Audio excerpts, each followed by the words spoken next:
Miel. Lecture. Concentrez-vous. Cercueil, cercueil. Moi, je vais vous faire un café. Il était une fois. Miel. Mots intimes et libres.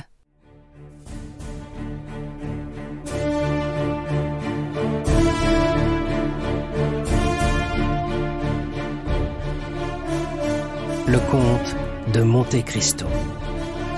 Lu par Martha Amick. Chapitre 13. Les 100 jours.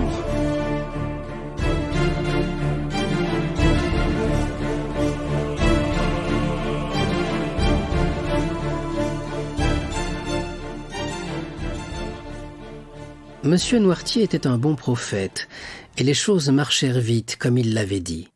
Chacun connaît ce retour de l'île d'Elbe, retour étrange, miraculeux, qui, sans exemple dans le passé, restera probablement sans imitation dans l'avenir. Louis XVIII n'essayait que faiblement de parer ce coup si rude. Son peu de confiance dans les hommes lui ôtait sa confiance dans les événements. La royauté, ou plutôt la monarchie, à peine reconstituée par lui, trembla sur sa base encore incertaine, et un seul geste de l'empereur fit crouler tout cet édifice, mélange informe de vieux préjugés et d'idées nouvelles. Villefort n'eut donc de son roi qu'une reconnaissance non seulement inutile pour le moment, mais même dangereuse. Et cette croix d'officier de la Légion d'honneur, qu'il eut la prudence de ne pas montrer, quoique M. Blacas, comme le lui avait recommandé le roi, lui en eût fait soigneusement expédier le brevet. Napoléon eut certes destitué Villefort, sans la protection de Noirtier, devenu tout-puissant à la cour des 100 jours, et par les périls qu'il avait affrontés, et par les services qu'il avait rendus. Ainsi, comme il le lui avait promis, le Girondin de 93 et le sénateur de 1806 protégea celui qui l'avait protégé la veille. Toute la puissance de Villefort se borna donc, pendant cette évocation de l'Empire, dont au reste il fut bien facile de prévoir la seconde chute, à étouffer le secret que Dantès avait été sur le point de divulguer. Le procureur du roi seul fut destitué, soupçonné qu'il était de tiédeur en bonapartisme.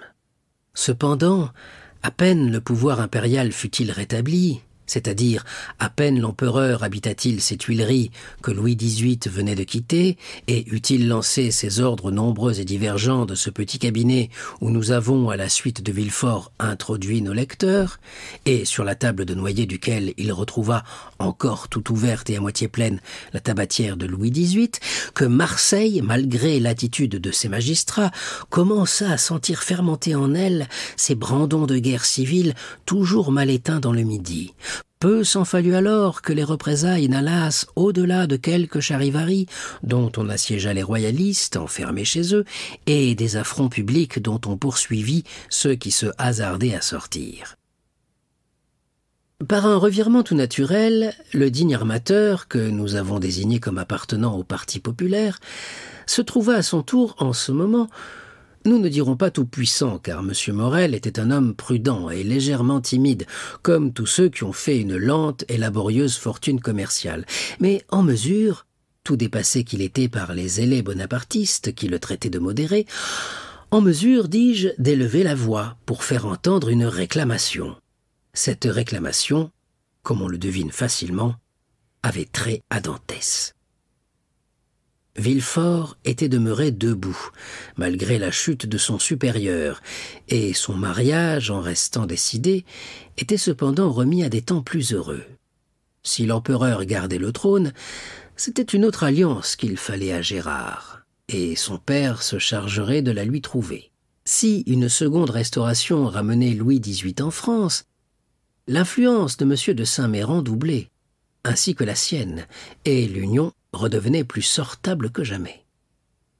Le substitut du procureur du roi était donc momentanément le premier magistrat de Marseille, lorsqu'un matin sa porte s'ouvrit et on lui annonça M. Morel.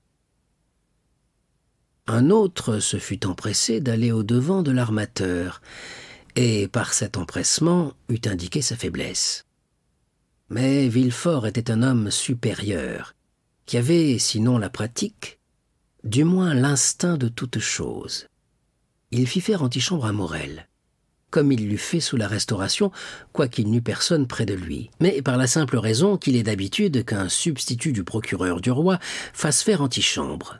Puis, après un quart d'heure qu'il employa à lire 2 ou 3 journaux de nuances différentes, il ordonna que l'armateur fût introduit.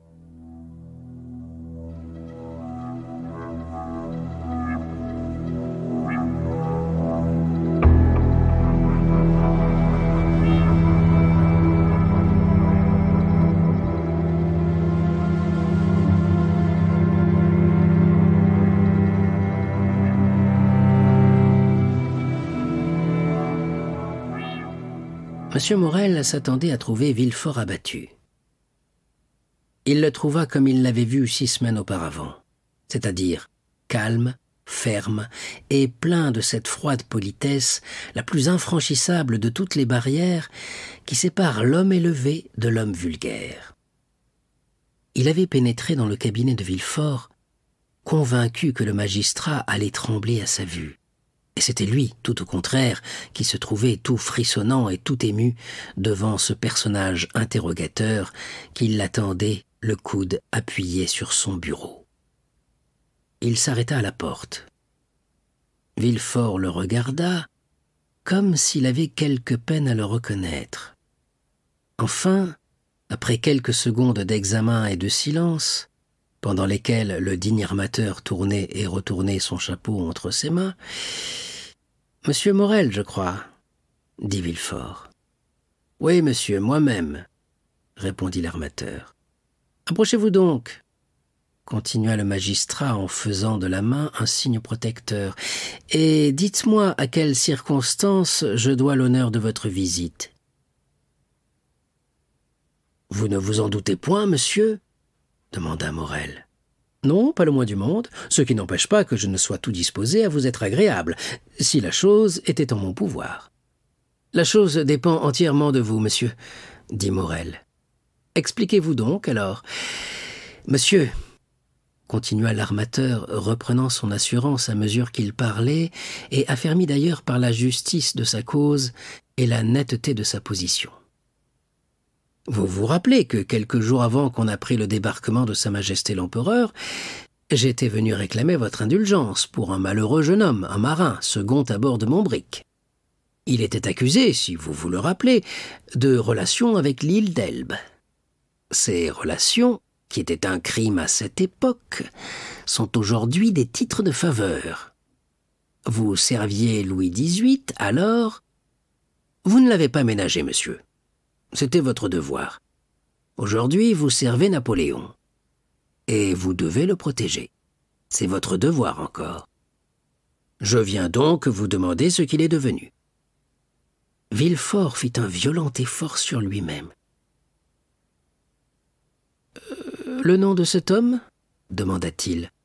« Ayez la bonté de me dire son nom. »« Edmond Dantès. » Évidemment, Villefort eût autant aimé dans un duel essuyer le feu de son adversaire à 25 pas que d'entendre prononcer ainsi ce nom à bout portant. Cependant, il ne sourcilla point.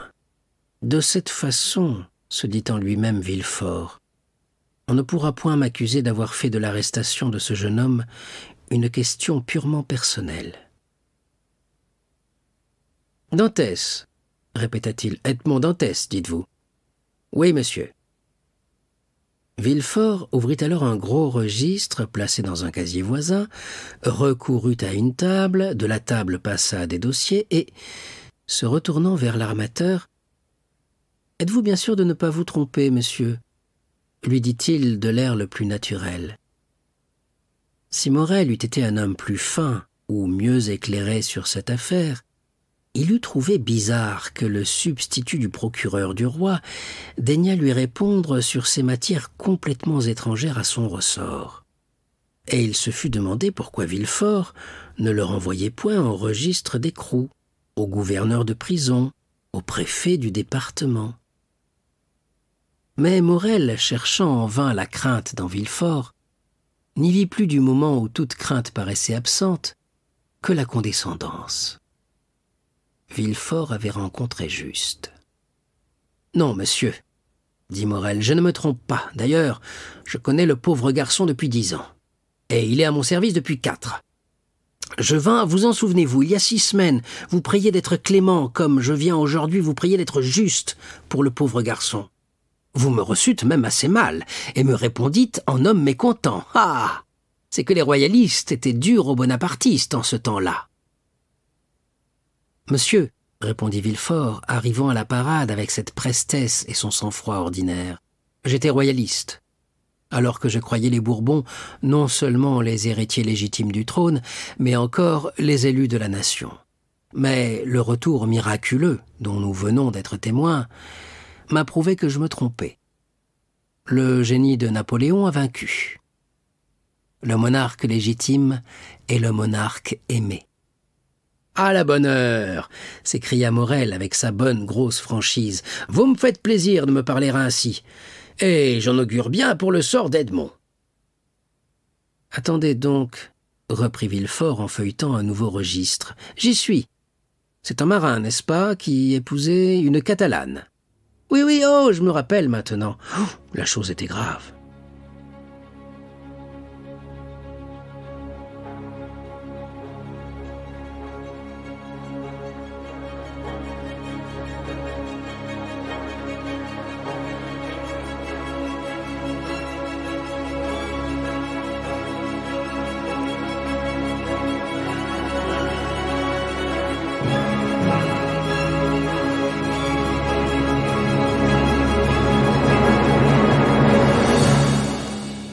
Cela. Vous savez qu'en sortant de chez moi, il avait été conduit aux prisons du palais de justice. Oui, eh bien, j'ai fait mon rapport à Paris, j'ai envoyé les papiers trouvés sur lui, c'était mon devoir, que voulez-vous. Et 8 jours après son arrestation, le prisonnier fut enlevé. « Enlevé !» s'écria Morel. « Mais qu'a-t-on pu faire du pauvre garçon ?» Oh, rassurez-vous. Il aura été transporté à Fenestrelle, à Pignerol, aux îles Sainte-Marguerite, ce que l'on appelle dépaysé en termes d'administration. Et un beau matin, vous allez le voir revenir prendre le commandement de son navire. Qu'il vienne quand il voudra, sa place lui sera gardée. Mais comment n'est-il pas déjà revenu ? Et il me semble que le premier soin de la justice bonapartiste eût dû être de mettre dehors ce qu'avait incarcéré la justice royaliste. « N'accusez pas témérairement, mon cher monsieur Morel, » répondit Villefort. « Il faut en toute chose procéder légalement. L'ordre d'incarcération était venu d'en haut. Il faut que d'en haut aussi vienne l'ordre de liberté. Or, Napoléon est rentré depuis 15 jours à peine. À peine aussi les lettres d'abolition doivent-elles être expédiées. »« Mais, » demanda Morel, « n'y a-t-il pas moyen de presser les formalités maintenant que nous triomphons ? J'ai quelques amis, quelque influence. Je puis obtenir main levée de l'arrêt. » »« Il n'y a pas eu d'arrêt. »« De l'écrou, alors. » »« En matière politique, il n'y a pas de registre d'écrou. Parfois, les gouvernements ont intérêt à faire disparaître un homme sans qu'il laisse trace de son passage. Des notes d'écrou guideraient les recherches. »« C'était comme cela sous les Bourbons, peut-être, mais maintenant... » « C'est comme cela dans tous les temps, mon cher monsieur Morel. Les gouvernements se suivent et se ressemblent. La machine pénitentiaire montée sous Louis XIV va encore aujourd'hui à la Bastille près. L'empereur a toujours été plus strict pour le règlement de ses prisons que ne l'a été le grand roi lui-même, et le nombre des incarcérés dont les registres ne gardent aucune trace est incalculable. Tant de bienveillance eût détourné des certitudes, et Morel n'avait pas même de soupçons. « Mais enfin, monsieur de Villefort, dit-il, quel conseil me donneriez-vous qui hâta le retour du pauvre Dantès ? » ?»« Un seul, monsieur. Faites une pétition au ministre de la Justice. »« Oh, monsieur, nous savons ce que c'est, les pétitions. Le ministre en reçoit 200 par jour et n'en lit point 4. »« Oui, reprit Villefort, mais... il lira une pétition envoyée par moi, apostillée par moi, adressée directement par moi. »« Et vous vous chargeriez de faire parvenir cette pétition, monsieur ? » « Avec le plus grand plaisir. Dantès pouvait être coupable alors, mais il est innocent aujourd'hui. Et il est de mon devoir de faire rendre la liberté à celui qu'il a été de mon devoir de faire mettre en prison. Villefort prévenait ainsi le danger d'une enquête peu probable, mais possible. Enquête qui le perdrait sans ressources. Mais comment écrit-on au ministre ? « Mettez-vous là, monsieur Morel, » dit Villefort en cédant sa place à l'armateur. « Je vais vous dicter. »« Vous auriez cette bonté ? » ?»« Sans doute. Ne perdons pas de temps. Nous n'en avons déjà que trop perdu. » « Oui, monsieur, songeons que le pauvre garçon attend, souffre et se désespère peut-être. » Villefort frissonna à l'idée de ce prisonnier le maudissant dans le silence et l'obscurité. Mais il était engagé trop en avant pour reculer. Dantès devait être brisé entre les rouages de son ambition. « J'attends, monsieur, » dit l'armateur assis dans le fauteuil de Villefort et une plume à la main. Villefort alors dicta une demande dans laquelle, dans un but excellent, il n'y avait point à en douter, il exagérait le patriotisme de Dantès et les services rendus par lui à la cause bonapartiste. Dans cette demande, Dantès était devenu un des agents les plus actifs du retour de Napoléon. Il était évident qu'en voyant une pareille pièce, le ministre devait faire justice à l'instant même, si justice n'était point faite déjà.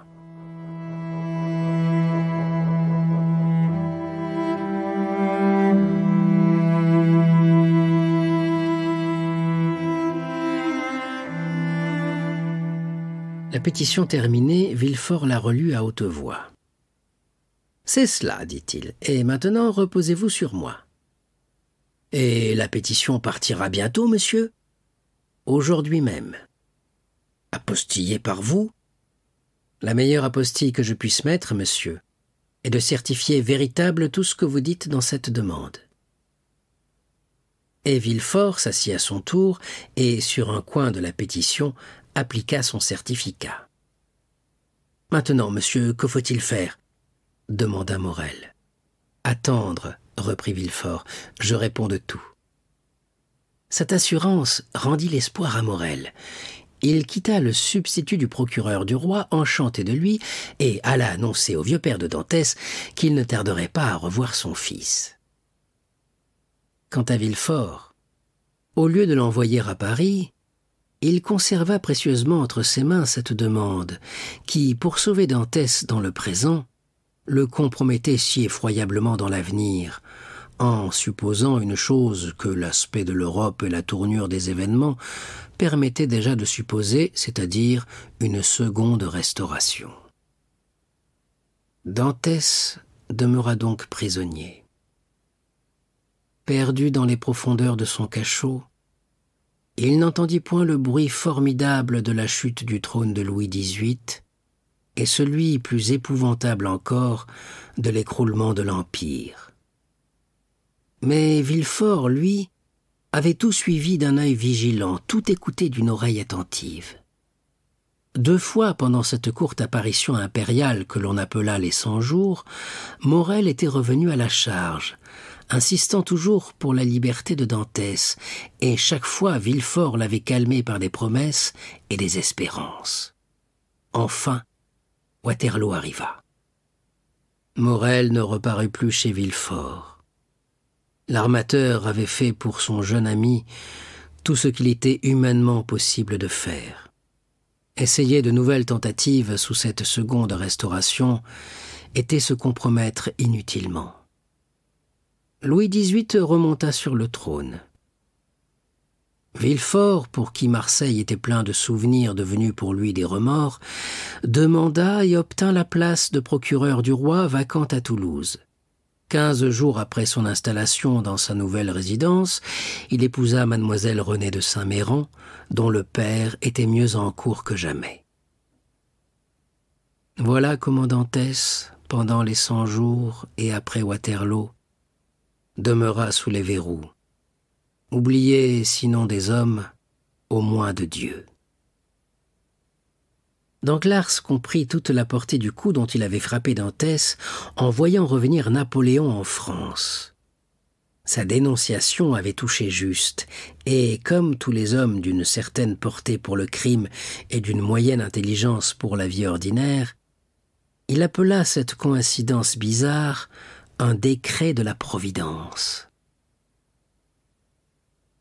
Mais quand Napoléon fut de retour à Paris, et que sa voix retentit de nouveau, impérieuse et puissante, Danglars eut peur. À chaque instant, il s'attendit à voir reparaître Dantès. Dantès sachant tout, Dantès menaçant et fort pour toutes les vengeances. Alors, il manifesta à M. Morrel le désir de quitter le service de mer. Il se fit recommander par lui à un négociant espagnol, chez lequel il entra comme commis d'ordre vers la fin de mars, c'est-à-dire 10 ou 12 jours après la rentrée de Napoléon aux Tuileries. Il partit donc pour Madrid, et l'on n'entendit plus parler de lui.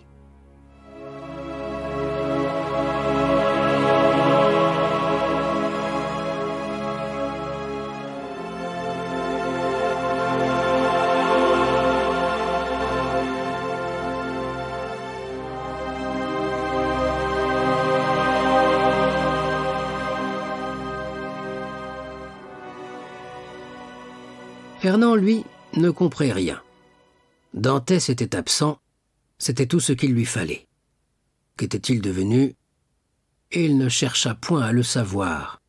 Seulement, pendant tout le répit que lui donnait son absence, il s'ingénia partie à abuser Mercédès sur les motifs de cette absence, partie à méditer des plans d'émigration et d'enlèvement.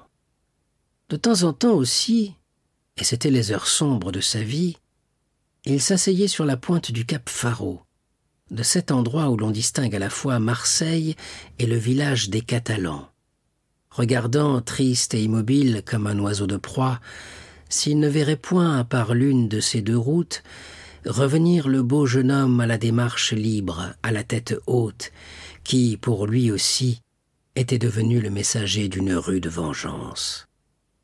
Alors, le dessein de Fernand était arrêté. Il cassait la tête de Dantès d'un coup de fusil et se tuait après, se disait-il à lui-même, pour colorer son assassinat. Mais Fernand s'abusait.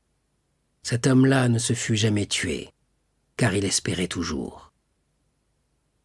Sur ces entrefaites, et parmi tant de fluctuations douloureuses, l'Empire appela un dernier banc de soldats. Et tout ce qu'il y avait d'hommes en état de porter les armes s'élança hors de France à la voix retentissante de l'empereur. Fernand partit comme les autres, quittant sa cabane et Mercédès, et rongé de cette terrible pensée que derrière lui, peut-être, son rival allait revenir et épouser celle qu'il aimait. Si Fernand avait jamais dû se tuer, c'était en quittant Mercédès qu'il l'eût fait. Ses attentions pour Mercédès, la pitié qu'il paraissait donner à son malheur, le soin qu'il prenait d'aller au-devant de ses moindres désirs, avaient produit l'effet que produisent toujours sur les cœurs généreux les apparences du dévouement. Mercédès avait toujours aimé Fernand d'amitié. Son amitié s'augmenta pour lui d'un nouveau sentiment, la reconnaissance. « Mon frère », dit-elle en attachant le sac du conscrit sur les épaules du Catalan, « mon frère, mon seul ami, ne vous faites pas tuer. Ne me laissez pas seul dans ce monde où je pleure et où je serai seul dès que vous n'y serez plus. » Ces paroles, dites au moment du départ, rendirent quelque espoir à Fernand. Si Dantès ne revenait pas, Mercédès pourrait donc un jour être à lui. Mercédès resta seule sur cette terre nue, qui ne lui avait jamais paru si aride, et avec la mer immense pour horizon. Toute baignée de pleurs, comme cette folle dont on nous raconte la douloureuse histoire, on la voyait errer sans cesse autour du petit village des Catalans, tantôt s'arrêtant sous le soleil ardent du midi, debout, immobile, muette comme une statue, et regardant Marseille, tantôt assise au bord du rivage, écoutant ce gémissement de la mer, éternel comme sa douleur, et se demandant sans cesse s'il ne valait pas mieux se pencher en avant, se laisser aller à son propre poids, ouvrir l'abîme et s'y engloutir, que de souffrir ainsi toutes ces cruelles alternatives d'une attente sans espérance. Ce ne fut pas le courage qui manqua à Mercédès pour accomplir ce projet. Ce fut la religion qui lui vint en aide et qui la sauva du suicide. Caderousse fut appelé comme Fernand. Seulement, comme il avait 8 ans de plus que le Catalan, et qu'il était marié, il ne fit partie que du 3e banc, et fut envoyé sur les côtes. Le vieux Dantès, qui n'était plus soutenu que par l'espoir, perdit l'espoir à la chute de l'empereur. 5 mois, jour pour jour, après avoir été séparé de son fils, et presque à la même heure où il avait été arrêté, il rendit le dernier soupir entre les bras de Mercédès.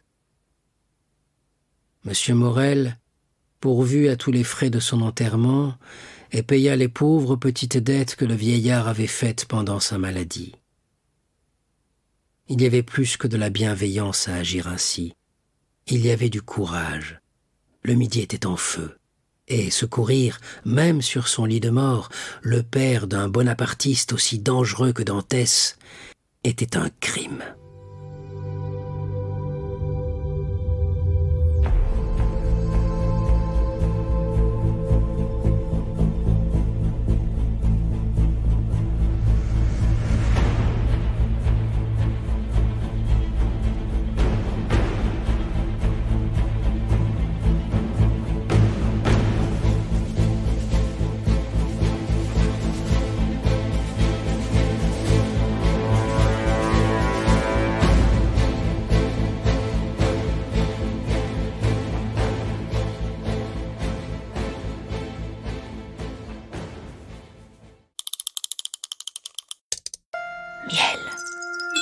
Mots intimes et libres.